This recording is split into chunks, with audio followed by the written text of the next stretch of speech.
রাধে কৃষ্ণ কৃষ্ণ কৃষ্ণ কৃষ্ণ কৃষ্ণ, ঢাকের তালে তালে বাজছে শঙ্খ উলধ্বনিতে মুখর চারপাশ।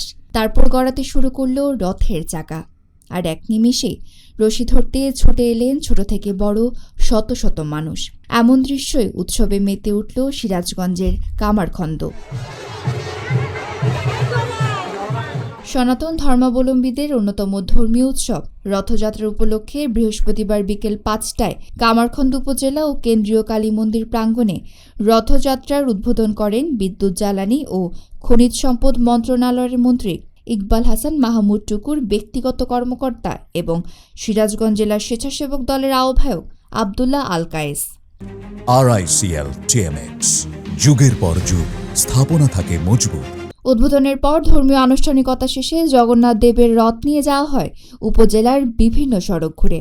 নারী, পুরুষ, শিশু, বৃদ্ধ সব বয়সের মানুষ একসঙ্গে রথের রশি টানেন। ভক্তদের বিশ্বাস, এই রথযাত্রা শান্তি, মঙ্গল আর সমৃদ্ধির বার্তা বয়ে আনে।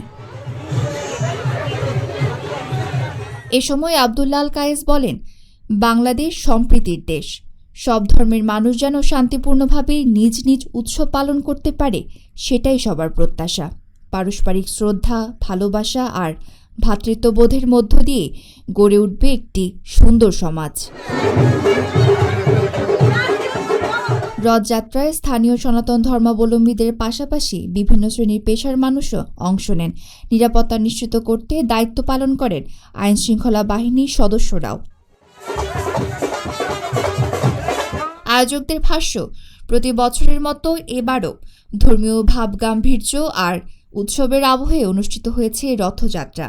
আর রথের সেই এক রশি যেন বেঁধে দিল শত শত মানুষকে ভক্তি, আনন্দ আর সম্প্রীতির এক স্থায়ী বন্ধনে।